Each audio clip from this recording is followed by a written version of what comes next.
If you're old enough, then I'm sure you've heard of the gruesome murders committed by Charles Manson and his followers during the summer of 1969. And this was the era of sex, drugs, and rock and roll. Sharon Tate, the 8.5-month pregnant wife of film director Roman Polanski, along with 4 other guests in their home, were brutally murdered on August 9, 1969, by the Manson cult. When Tex Watson, the man Manson had ordered to do the horrible deed, entered the house, he told one of the guests, "I'm the devil, and I'm here to do the devil's business."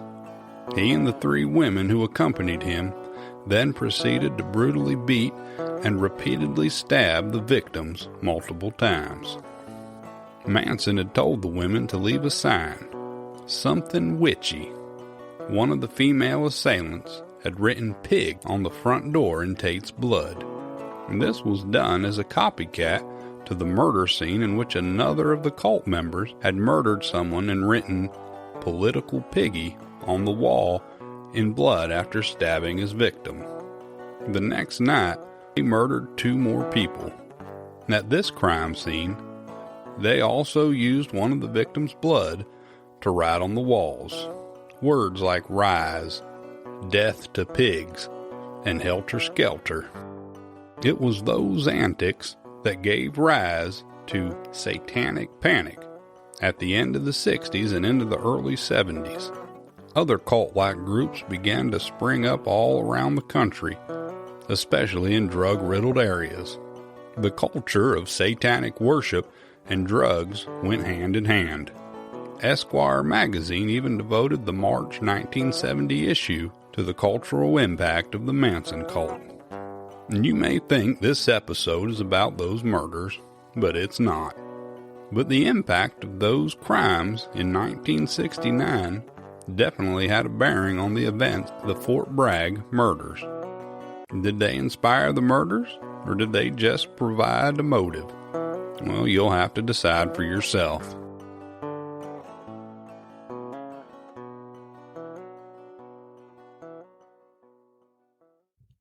Okay, so has anything interesting been happening in your life in the last couple of weeks? Well, for the episode I'm getting ready to tell you about, it's interesting. There's a lot of legality stuff going on in there, the trial. Mm-hmm. But I teach a class on the side, and we are going to do a mock trial in the spring. Oh. And so the overlap has been very interesting. I'm learning a lot about courtroom procedures. I bet. So that's been interesting for me. What about you? Well, we went to, this past weekend, we actually went to Wilmington to visit my son who's in the Marine Corps. And we went to, we got to tour Battleship, the Battleship North Carolina. Is that the first time you've gone there? Yes. What did you think? It was so neat. I love like World War II. I just love that era. Yes. So it was really neat being able to tour that and to see the pictures of those guys who were on that battleship back then. It was really cool. That is cool. We have been before. It was years ago. Tim and I, we swing dance. And that is so cool that y'all do that. We do love it. The best. Where the place that we used to swing dance at, they would advertise dances. And at that battleship, they used to have this dance where you own the battleship with all the big band music from the 40s and the World War II. Oh my goodness. I always wanted to go and do that. We didn't make it for that, but I really wanted to. That is so cool. Yeah. Wow. I watch a lot of swing dancing on TikTok, but I do too. I've never done it myself. I love to watch it on TikTok. That's cool. Okay, so what story are you doing today? So I'm doing a story about Jeffrey MacDonald. Okay, I know a little bit. Okay, I thought you would because this is a pretty well-known story, and it's not too far back in history, mainly taking place in the early 70s. And it's pretty controversial, right? Like people, people are very passionate about his innocence or his guilt. That is exactly right. And because there is so much evidence, I really took a deep dive on this one. So this is going to be a 2-parter. Okay. And so we're going to do part 1 this week and part 2 next week. But I didn't want to leave you on too much of a cliffhanger, but we'll see.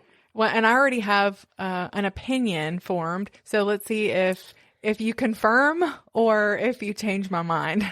That will be interesting because I'm going to give you a lot of information. Okay. Okay, so let's begin today in Queens, New York, where Jeffrey MacDonald was born October 12th, 1943. Now, he was the son of a disciplinarian father, like this real manly man. And as an adult, Jeffrey would later describe his father as being somewhat distant, but he didn't consider him abusive. Okay. He was just the kind of father who demanded achievement, and any sign of not being able to keep up was like a sign of being weak. Gotcha. Or that's how young Jeffrey felt anyway. And Jeffrey was one of 3 siblings. His brother Jay was the oldest, and he was just 19 months older. And then they had a younger sister named Judy. Okay. Now, both Jeffrey and Jay were very high achievers because of that upbringing. Right. In school, Jeffrey was the student body president, the high school quarterback, prom king. He was voted most popular, most likely to succeed. So this was definitely Mr. Popularity. Yeah, he was an achiever. Definitely. Overachiever. Jay, his brother, stated that Jeff did follow in his footsteps all his life and probably lived in his shadow. He said it's probably why Jeff tried so hard to be number 1 at everything he did in life in order to get out of his shadow. Okay. In the 9th grade, Jeffrey began a relationship with a young lady named Colette Stevenson. But, it's 9th grade. Right. So the summer afterwards, she ended the relationship. Jeffrey went on to other relationships, like we all do in high school. But one of his most notable and longer-lasting ones, and one that he would revisit throughout his life, was with a young woman named Penny Wells. In keeping with his high-achieving nature, he earned a scholarship to Princeton. Wow. Yeah. Okay. He was going to go there for pre-med in 1962. It was during his college years that relationship with Penny ended, and not long after that, he reconnected with Colette. Okay. They ran into each other again and kind of started things back up. Now, Colette, let me back up and tell you about her. Her start in life had not been without tragedy. She was born in 1943 to Cowles and Mildred Stevenson. Her mother had actually experienced a series of stillbirths. So Colette was actually the 4th girl that her mother birthed and named Colette. Oh, my goodness. So she would have a daughter, name it Colette, and it would either be stillborn or she would lose it. She did lose one child after a surgery when it was a few weeks old. That's terrible. It is. I did think it was interesting that they were all named Colette. Yeah, I would think. I don't know. I don't believe in, I'm not superstitious, but I feel like I probably would have stopped doing that. Yeah. In addition to that rough start, when Colette was just 12 years old, her father committed suicide by hanging himself in their garage.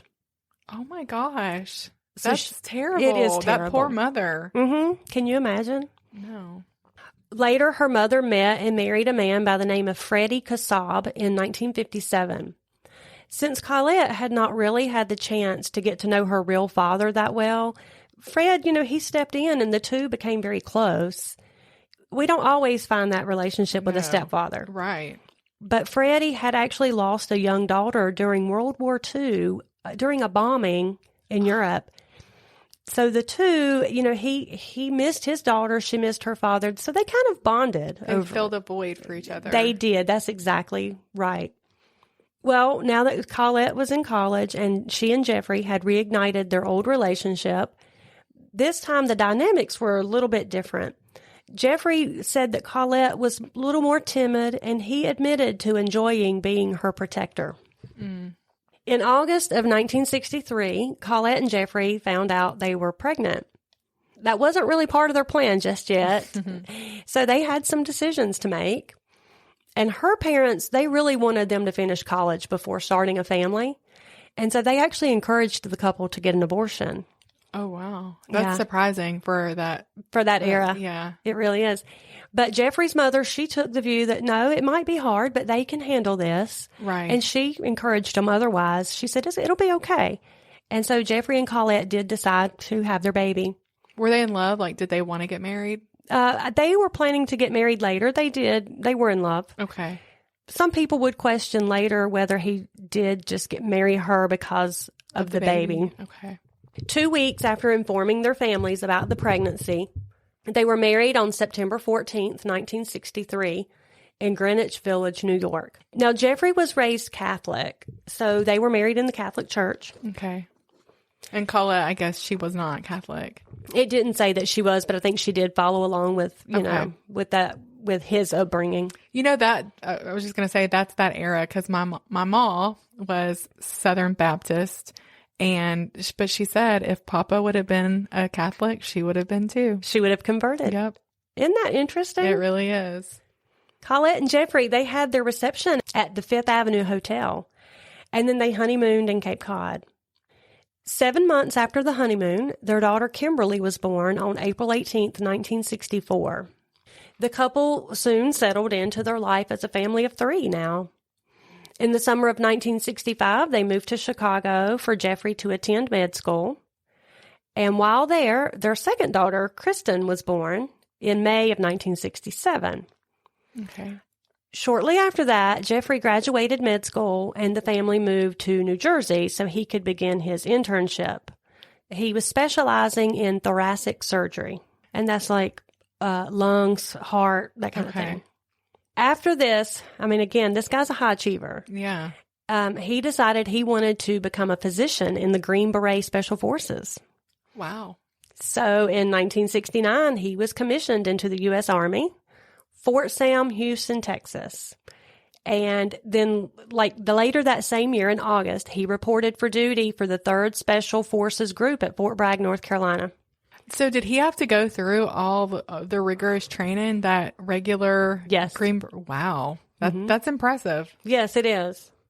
And I want to just note here too, like this guy, he was like the all-American boy. Obviously if he's Mr. Popular, you can understand. I mean, you can imagine he was good looking. Right. I mean, he was the stuff. He was a total package. He was. And Fort Bragg now is named Fort Liberty. I'm sure you know that better than I. We'll be back after a quick break. Ladies, I don't know about you, but over the last few years, Melody and I have noticed differences in our skin that have been pretty discouraging. You know, the inevitable signs of aging, fine lines, some wrinkles here and there, dull, dry skin, and sunspots. Thankfully, there's a non-invasive treatment available without having to go under the knife. Tasha Briles at Lakeside Integrative in High Point, North Carolina, offers a total skin package that includes radiofrequency microneedling and laser skin resurfacing that can be done right in her office in under an hour. It stimulates collagen growth and elastin that improves the surface and texture of your skin, as well as tightening it. The laser treats acne scars, minimizes large pores, and lessens, if not completely fades, sunspots. Melody and I were blessed to get this treatment in late fall. We're going back for our after photos within a couple of weeks, and we'll be sure to post them on our Facebook group. Melody was just saying how she felt like it gave her a fresh start for her skin routine. It even cleared up some precancerous skin lesions she had, and it faded my sunspots completely as well as brightened and tightened my skin. We're really thrilled with our results. Lakeside Integrative offers an array of other services for men and women, as well as fillers, laser hair removal, weight loss, hormone, and medical treatments. Don't walk, run to the phone and call Lakeside Integrative to set up your appointment at 336-715-0007. Tell them Darlene and Melody from Hard Times and True Crime sent you. Well, no. You didn't? What? I thought it was Fort Bragg. It's Fort Liberty. What? Because, my brother-in-law was literally just stationed there not that long ago, and we always just thought it was Fort Bragg. I know. That's crazy. Well, and I guess whoever it was named after was a Civil War veteran. Right. So they're unnaming those and renaming them. Oh, okay. That's what that was. So Jeffrey and his wife and children, they moved to base housing, and they lived at 544 Castle Drive. Mm-hmm. Not long after moving, they found out they were pregnant again. Okay. How were they? Well, they're There are conflicting accounts. Okay. Okay. Now, he says they were excited. Other people say they were excited. But later, other people would contradict that. And I would imagine that's probably, I mean, they're not unhappy about it, Right. but maybe it took them a little while to settle into the idea that Sure. now we're going to have 3 kids. Yeah. Yeah. This baby was due in July of 1970. Lots of changes were on the horizon for the couple. Jeffrey's unit was deactivated, so they knew that pretty soon they were going to be moving their family to Connecticut. And he was going to do he was going to study advanced medical training at Yale. Okay. And they kind of had this, this dream of like buying some land out there in Connecticut and having a small farm and raising their kids while he's, doing his medical training and then later becoming a doctor. Well, he was already a doctor, but just advanced studies. When Christmas came that year, and that was in 1969, he surprised the girls in Colette with a pony. That was kind of like, we're going to be moving out into the country, and this will be a surprise. That's so cool. They were boarding it until they were able to move off base. And according to Jeffrey, they could not have been happier with how things were going in their lives right now, that it was the best it had ever been. Okay, well, I don't know why my mind is going to this, but where did they keep it? They was in the military? They boarded it at a boarding place, yes. Okay. Until they could move, yeah. And so they would just take the kids over. And when you board a horse, the people there will take care of it and feed it and do all the things. Right. You just pay for that. And they just got to go have fun with it. And see it and have fun with it. So he surprised all of them at Christmas. And, the girls were excited. I bet. Yeah. And even according to Colette, things were going great, or at least in the letters that she was writing. She wrote a letter to a friend describing her life as never being so happy as it was now. But less than 2 months later, tragedy struck the family.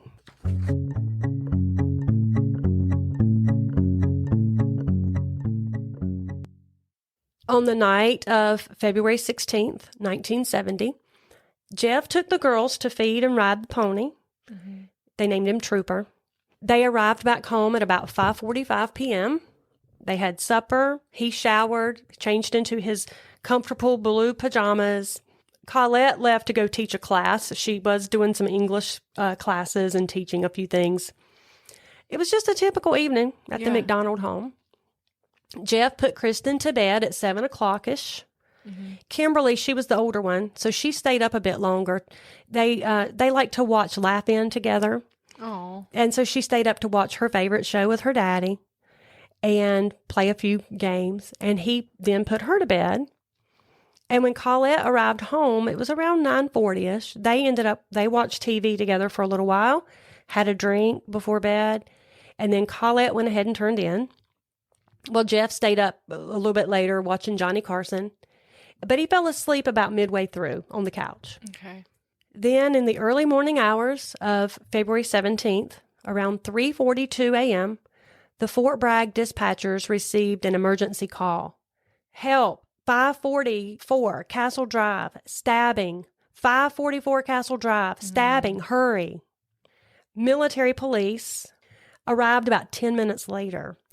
They thought it was a domestic violence call, and they didn't really place as much importance on that at that point. When they got there, everything was quiet. They knocked on the door. They did not get an answer.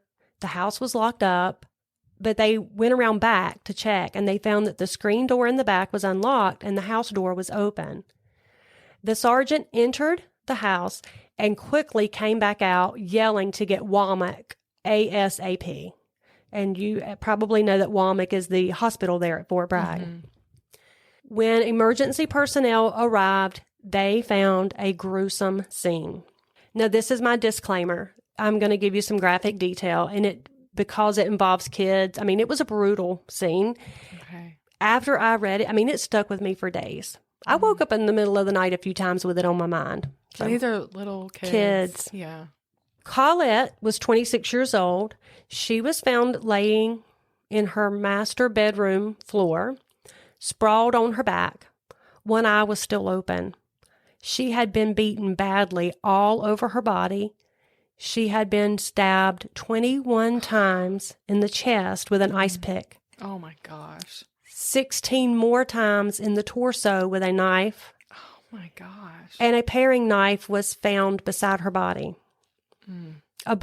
Jeffrey's blue pajama top was draped over her chest.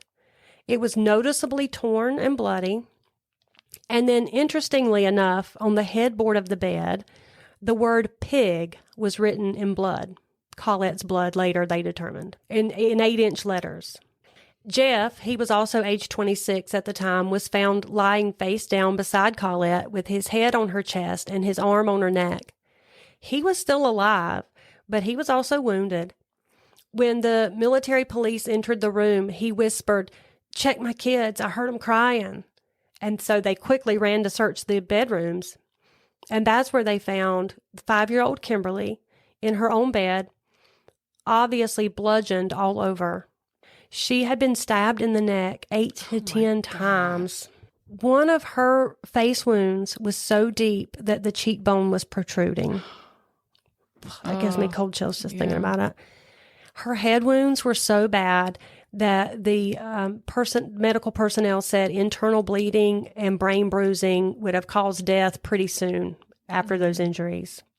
Little 2.5-year-old Kristen was found in her bedroom, which was across the hall. Her little tiny body had been stabbed 33 times with a knife. Oh, my gosh. Wounds in her chest, neck, and back. And there were even defensive wounds to her hands. So as she had been trying to ward off blows.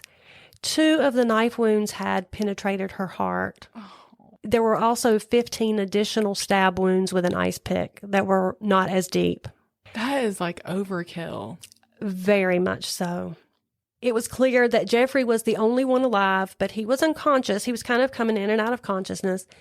He was given resuscitation and taken out on a stretcher to Womack Hospital. And on the way out, he did come to and he wakes up, he yells for his kids, demanding to see his kids, and says, "I'm going to kill those GD acid heads." When Jeffrey arrived at Womack, he was found to have some bruises, some superficial scratches, and a few cuts. There was also a stab wound between the top 2 ribs on his right side. They were only about 5/8 of an inch deep, but that was enough to partially collapse one of his lungs. That's interesting, though. Is that the only stab he had? Well, there were other ones that were not, like, there were a few, but they were, like very really superficial. Okay. So they weren't, like, stabbed nearly to the point that... Nothing like the wife and the 2 children were. Nothing like that. He did have a mild concussion. He did end up spending 9 days in the hospital, but that was because of the collapsed lung. Right, okay. And once he is stabilized at the hospital, they did question him about the events that happened that night. And this is his account. Okay. He said that at around 2 a.m., he had washed dishes before going to bed. When he went in, he realized Kristen had gotten in bed with Colette and had wet his side of the bed. So he put her back in her room, got a blanket from there, and he went to sleep on the couch. He didn't want to sleep on the wet spot in the bed. Later, he was startled awake by his wife and daughter, Kimberly, screaming. And Colette was saying, Jeff, help. Why are they doing this to me?" Which sounds a little weird, that phrasing. But he said when he started to get up, he realized he was being attacked by 3 men, 1 black, 2 white. They hit him with a club. He thought it might be a ball bat and an ice pick. While they did this, there was a 4th intruder. He said there was a female wearing go-go boots and a floppy hat that was kind of like hiding her face. And she was standing there saying, "Hit him again." And she was holding a candle and she was saying things like, "Acid is groovy. Kill the pigs." Oh my gosh. Please. Definitely a strange tale. Yeah. Now, you asked about him having any stab wounds. So during the attack, he said that his pajama top had kind of ridden up over his head, and he was able to gather it around his arms to ward off the stabs of the ice pick. And so there were stab wounds in the shirt, but it was kind of wound up around his arms and protecting him. And then he said he was knocked unconscious in the hallway right there at between the living room and the bedrooms. And then when he woke up, the house was quiet. The intruders were gone. He said in a daze, he tried to run and revive his family with CPR. He went to his daughters first and he realized he was unable to help them. And then he found his wife. He said he pulled the paring knife from her chest, dropped it on the floor, checked for a pulse, could find none. And then he said he was struggling to breathe himself due to that punctured lung. So he called on the phone for help and collapsed beside his wife, where he was found draped across her body when help arrived. On the scene, he began to tell the military police that he was going into shock. He even told them what they needed to do to help him. I mean, he is a doctor. Yeah. And in the ambulance on the way to the hospital, he told the EMTs, hey, you need to give me some fluids. Like, he was kind of directing the stuff there. While he was there, he was talking to them and relating to them the events of what had happened. And he was asking, where's my family? Where's my family? Now, on the night of the attacks, Jeff had been able to give the description of those assailants while he was being treated at the hospital. Fort Bragg is, or was then at least, the largest military base in the U.S. Right. It's an open military base with over 30 points of entrance and exit. And while it does have security with the military police, civilians can actually enter and pass through the base at will. It has a reputation. It does. Actually. And expand on that a little bit. I mean, I'm not from North Carolina, but my husband, who's lived here for years, just always is like, Fayetteville is rough. Right. And I will say there is a large amount of pockets of drug abuse. Some of it because, the soldiers come back. At this point, the soldiers have been at Vietnam. Sure. They come back, they're dealing with PTSD.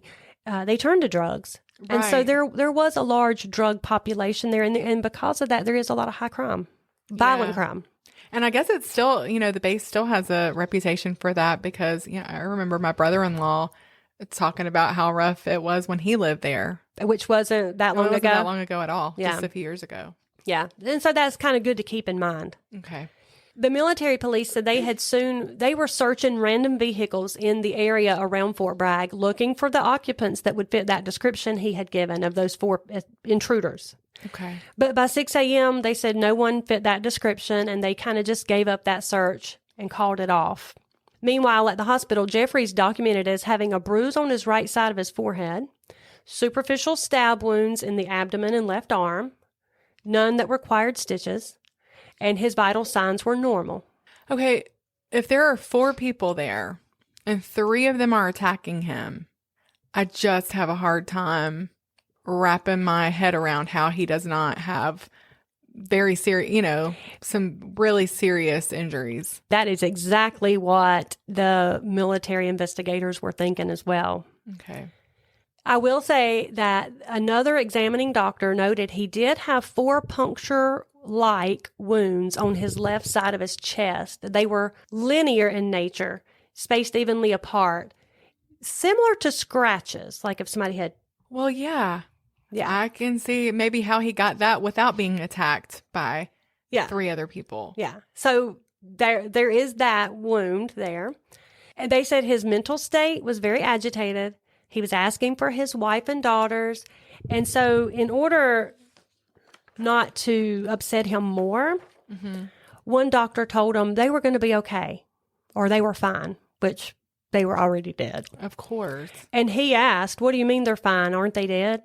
That's interesting. Mm-hmm. Now, that could be because he did try to give CPR and tried to take pulses and couldn't find any.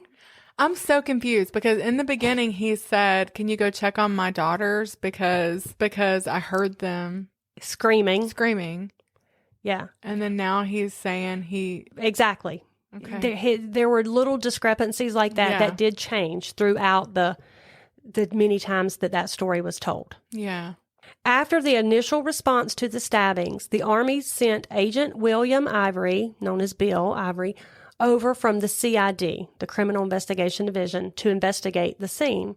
He immediately sent for more agents and the director, Franz Grebner. They spoke with the MacDonalds' next-door neighbors, a family whose 16-year-old daughter had babysat for the MacDonalds, like not infrequently. And they said at the time they had not heard anything. However, the man was, the father of that household came in and identified the bodies of Colette, Kimberly, and Kristen.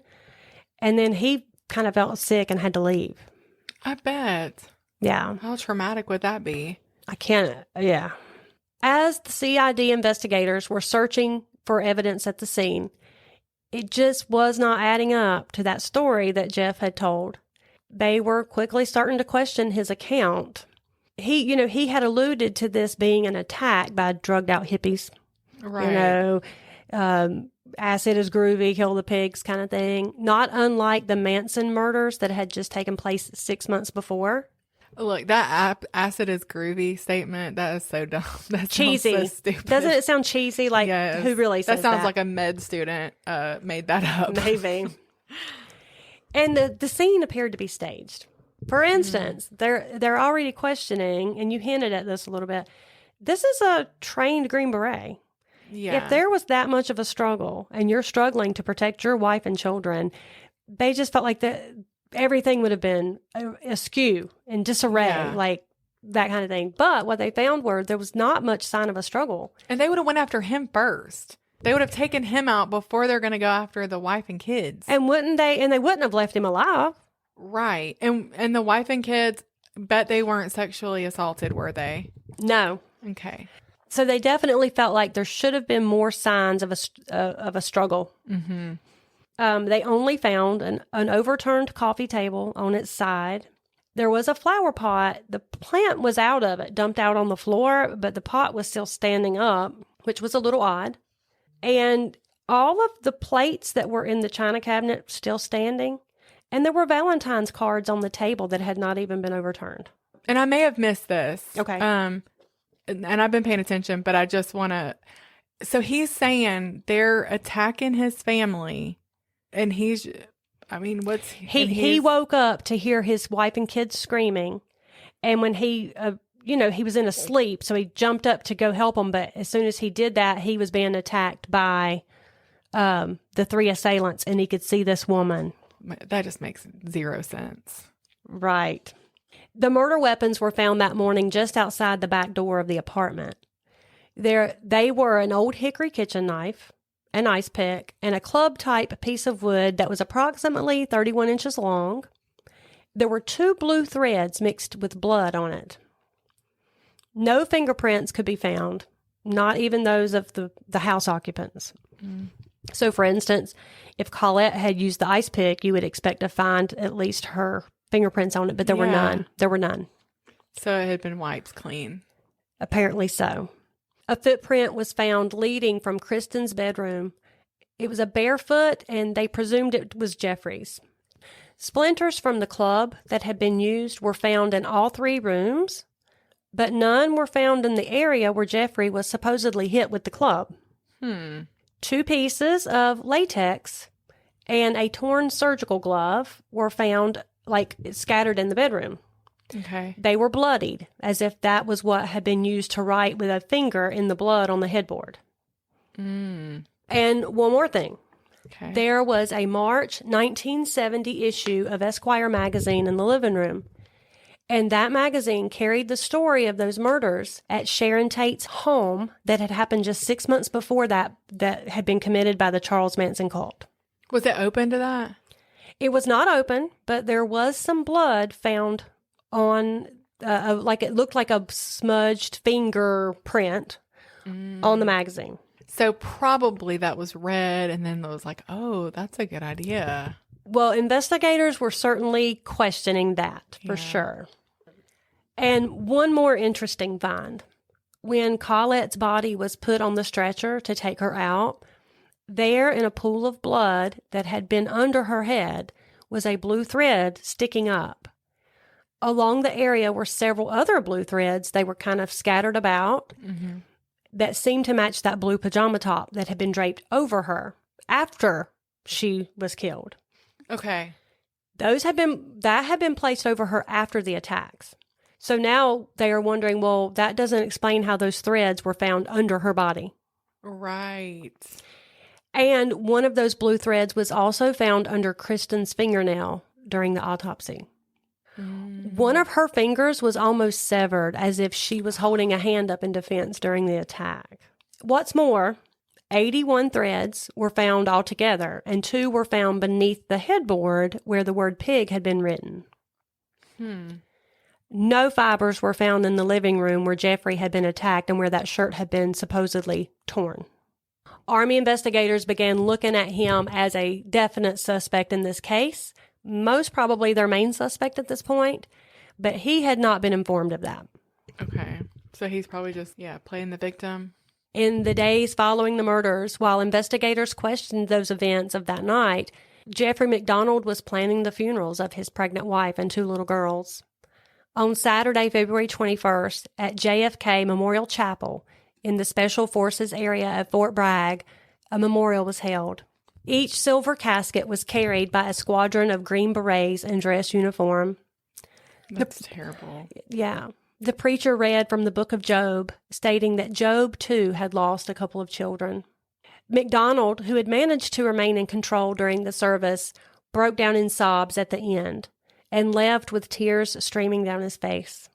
He went straight back to the hospital to finish his recovery, and the next day the bodies of his family were flown back home to New York, to where they would be laid to rest.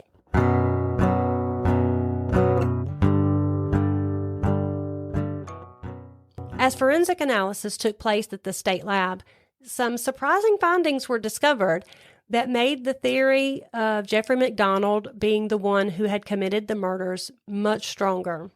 However, a lot of blunders had been made that ultimately hurt the state's case against him and contradicted actually some of that analysis. And we are going to talk about those more in detail in part 2. Okay. For instance, though, the loose fibers that were found in the bedrooms and under Colette's body, they did match his top that night. So that increased their case for sure.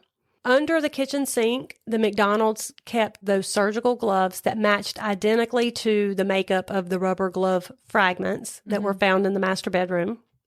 So the bloodied ones that's probably the same ones used to write pig on the headboard. Okay. I don't know if the assailants just knew where he kept surgical gloves. Right.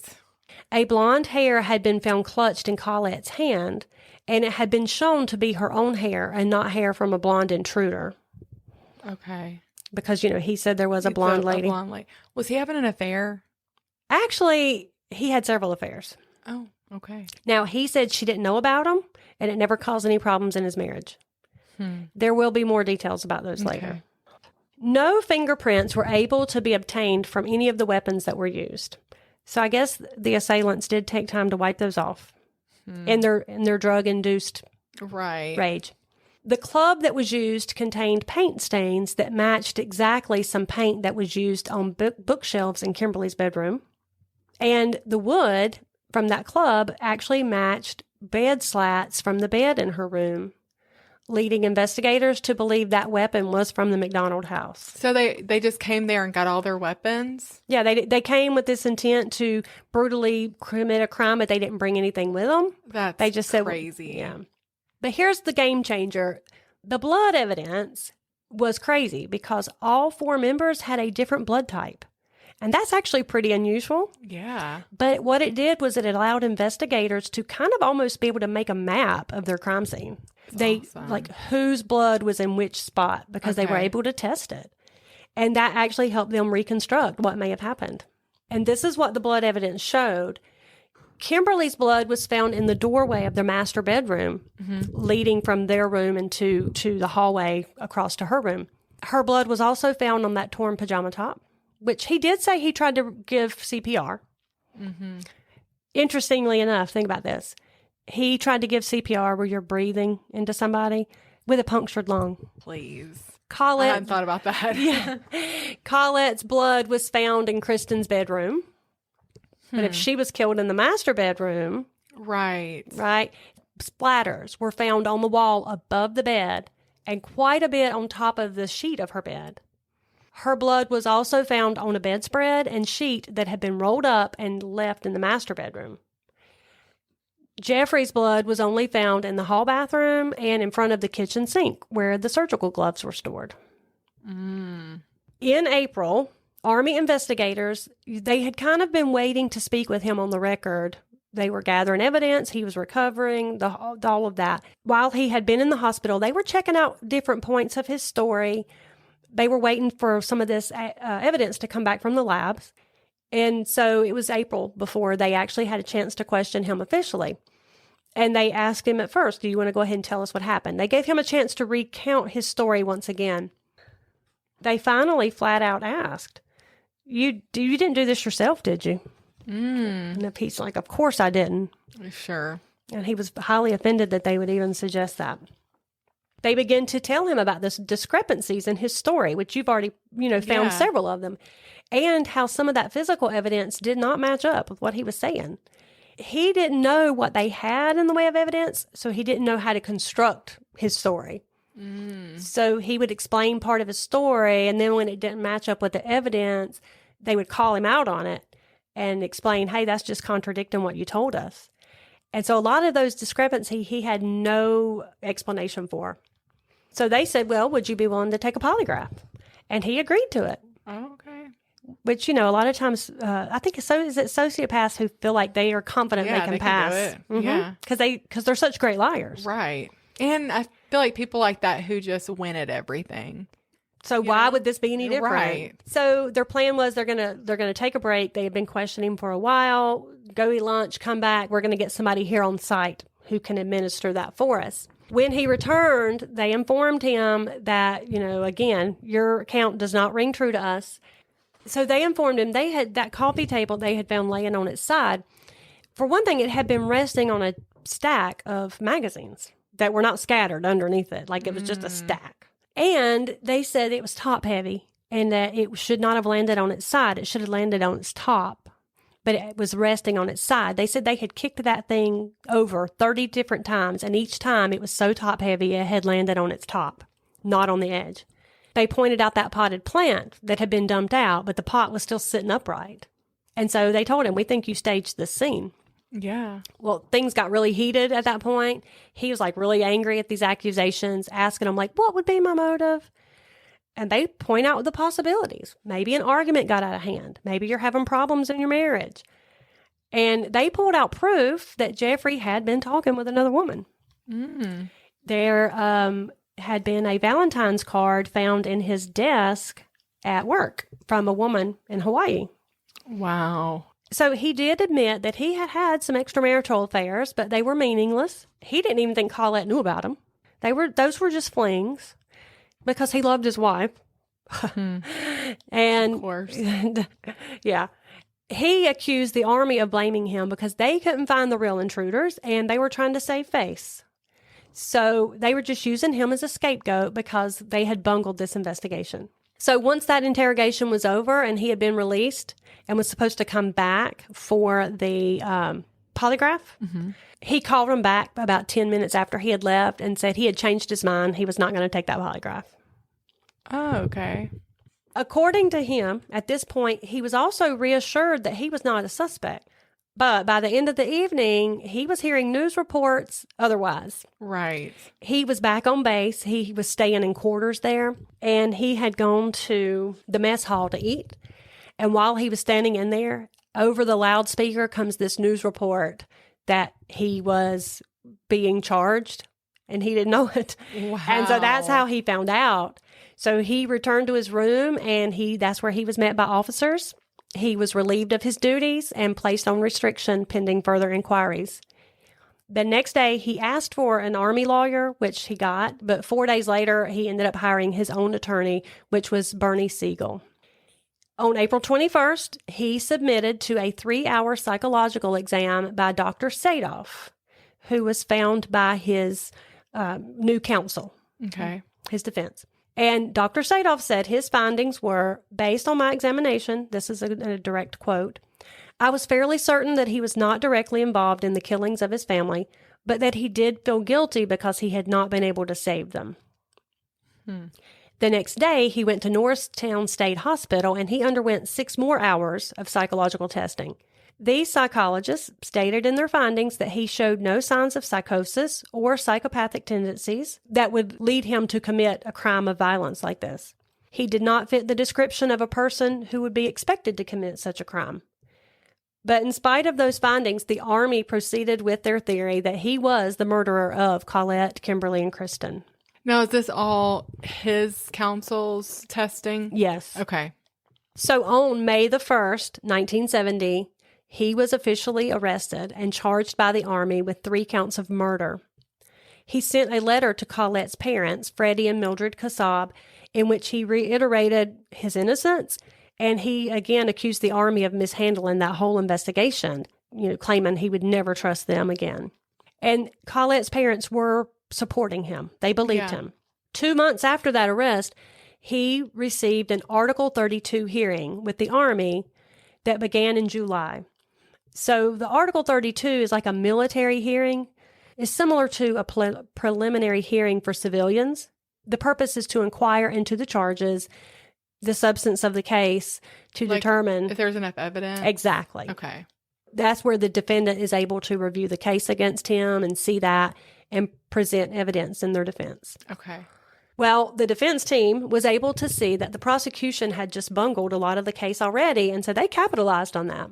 They did not miss a chance to point out to the media all of the mishaps that were made, and that kind of was a bit embarrassing for the military investigators. Oh, I'm sure. For instance, first of all, they said that the lead CID investigator, that Bill Ivory, they said he had made up his mind in the early minutes of taking in that scene that Jeffrey did it, and everything after that was made to fit that theory. They asserted he didn't take into account the many actions of the staff that had showed up on the scene that they had done before he arrived.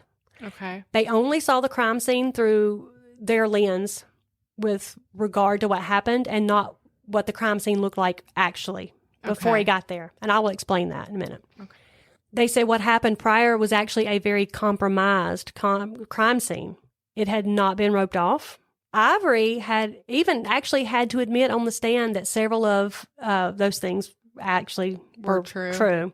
Many people had traipsed through that crime scene, and no one had compiled a list of names of people coming and going. And I'm talking EMTs, military police, lab techs, photographers, neighbors. What? Yeah. No one had been left in charge of the crime scene to protect evidence from being contaminated. I bet the military was not used to dealing with these types of investigations. I don't think they probably had the experience that they would have needed. Mm-hmm. One person had come in and picked up a dangling telephone receiver in the bedroom to phone headquarters. Oh. So if he had used that phone to call, now they've contaminated that. Sure. Wet grass had been tracked in from the outside and couldn't be determined if it was from intruders or the military police themselves. MacDonald's wallet was even stolen by one of the ambulance drivers. Oh my gosh.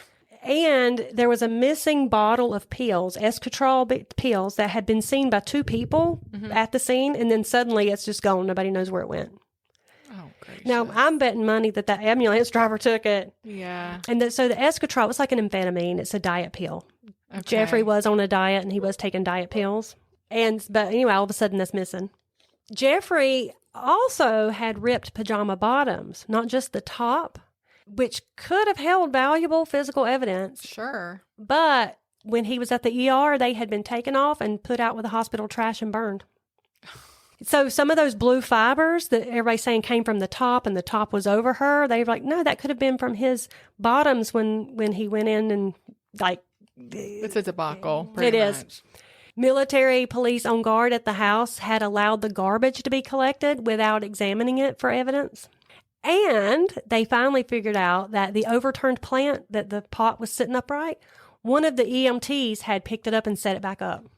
And that was part of their idea. Like, you staged this scene and that couldn't have happened. But, if he set that back up, what else did he do? And if I was the defense, I would sure use every bit of that. And they did. One doctor who had come to the house to examine the bodies, he had turned Colette over on her side and removed that blue pajama top when he did that. And they said that even could have resulted in the fibers being found under her body. Oh my gosh, that's horrible. And they're screwing it up. They are. And no fingerprints had been taken from the girls before they were buried. You can see why If you've got a good defense team, Yeah. they're not letting any of that slide. We're going to poke holes in. And remember we talked about that copy of Esquire magazine? Mm-hmm. And the copy of that had been found in the living room with a smudged, bloody fingerprint. Investigators were convinced, just like you said, that he had read that story and got that idea to use that for his... Well, by the time they took those fingerprints, several of the military police had picked that up and rifled through it too. Yeah, so the fingerprints found on that magazine, they only found the investigators' fingerprints. And so now there's this theory where, they're saying, what's the motive for these people to come in and do this? Well, that looks like maybe some drug-crazed hippies might have come in and done this. And Jeffrey even says he dealt with drug-addicted soldiers as a doctor on that base, and perhaps they were out for revenge on him, and that's why they left him alive. They killed his family to get back at him. Because just recently, there had been a new law or something that if you were treating drug addicts, you had to take down names and report some of that stuff. Right. And so he's saying if they thought he was reporting them, then maybe for revenge, they may have come and killed his family and left him alive. I don't think it's that serious. Right. I agree with you. And keep in mind, though, even though that story about the acid is groovy and the pigs, that sounds really crazy to us. During that time, the whole country had those Manson murders on their mind. They had seen it, the newspapers, the TV, the whole thing. So it was very prevalent. And so maybe not so hard for them to believe. Jeffrey had this one good friend who had come to see him in the hospital, and he had actually told the media that he's like, it's just so weird that this happened to him because just a few days ago we were talking about that Charles Manson thing. In addition to that, many people actually believed in his innocence. I mean, I'm talking doctors, classmates, Army colleagues, friends of the couple, and they came into that hearing. They testified as a character witness for him. And then most importantly, his in-laws were in support of him, and they testified on his behalf, stating that they felt very strongly about his innocence. They testified to the happiness of the couple, and they were fully in his corner. I bet they don't stay that way. I don't know that, but that's something I do not know, but I bet. Well, stay tuned. Okay. And remember that psychiatric testing he had undergone? Yes. Well, they called Dr. Sadoff to testify in the Article 32 hearing, and he had concluded that Jeff didn't have the type of personality that would make him capable. Mm-hmm. He also testified that he just did not think Jeffrey had committed the murders. And remember, he went to that further testing. The chief examiner testified Jeffrey showed no signs of mental disease or derangement. And he didn't think Jeffrey had committed the crimes. He said he found him to be warm, engaging, and personable. Yeah, but I feel like a lot of narcissistic people are very good at, that's what they do. I think that's what sociopaths, they are able, is it sociopaths? They're like, they can charm you and lie. They're good at what they do. Yeah, both of them do. They kind of, And you think we know a lot more about that now than we did in the 70s, but even then, they did have an understanding of these psychopath, sociopath things. Yeah. The hearing at that point is taking a turn in favor of MacDonald's innocence. And then the defense did get a lucky break. Even while the hearing was taking place, a defense attorney, Bernie Siegel, was approached by a man who claimed to have information about the crime. This guy's name was William Posey. He was a delivery man who said that he had a former neighbor who may have been involved in the killings. Her name was Helena Stokely, and she was getting ready to throw a major wrench in this whole case. Okay. She was a known druggie. She was the member of a cult who practiced witchcraft, and he had known her to wear a blonde wig, boots, and a floppy hat. She had been seen on the night of the murders in a car with a few different men. Okay. And had been acting weirdly. And then he testified that she had made an odd comment to him, like she didn't remember what she had done that night, but she and her boyfriend couldn't get married until they had killed some more people. Oh. And you better believe Siegel put him on the stand to testify to every bit of that. I'm sure. And his testimony forced Bill Ivory to have to research that lead even more.